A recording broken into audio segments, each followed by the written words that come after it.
With a vaulted ceiling, custom-milled tongue and groove planks everywhere you look, and plenty of rustic furniture, this master bedroom is classic with a twist.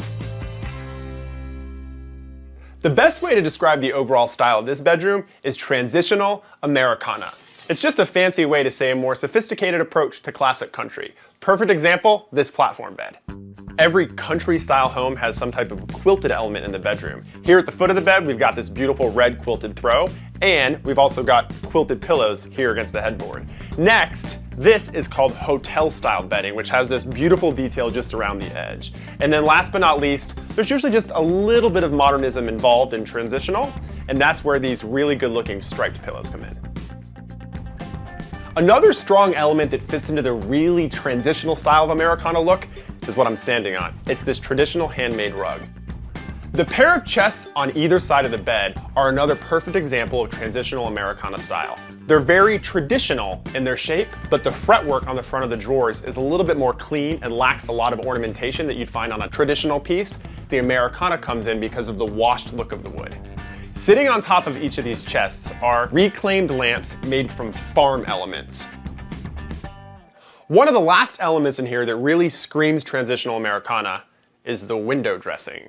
I love using large-scale gingham because it's a classic, timeless print, but when you use a larger scale, it makes it a lot more modern and up-to-date. I think it's safe to say that almost everybody has a strong opinion on if you should or should not have a television in your bedroom. I like TVs in bedrooms, and the way I make them work is by camouflaging them on a gallery wall. What I did here was centered the TV and then I surrounded it with a bunch of found pieces that are very Americana or farm-like. That way, when you're looking at the wall, your eye goes to all the interesting objects around it instead of directly to the TV, unless the TV's on and you're watching it. Below the gallery wall, I've put 3 bunching chests together. They're metal and super rustic looking, and in addition to looking beautiful and fitting the overall Americana look, they house all the components you don't want to see. So now, everything is clean without clutter. No master suite would be complete without a beautiful master bathroom. What I love most about this one is how all of the elements were chosen for their timelessness.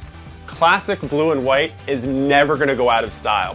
The choice of tile is also interesting because there's a mix of different styles. First up is the floor. It's a mosaic matte finish Carrara marble. This ties in beautifully with the decorative wall panels you'll see inside the shower and around the tub. And I've got blue handmade porcelain tiles installed floor to ceiling for a real pop of bold color. Even though this master bathroom is not enormous, it's got everything you need to feel like you're in a luxurious bath. A double vanity, a really gorgeous soaking tub, and a freestanding shower. With its updated yet classic color scheme, this master suite is a unique and unexpected blend of country and contemporary.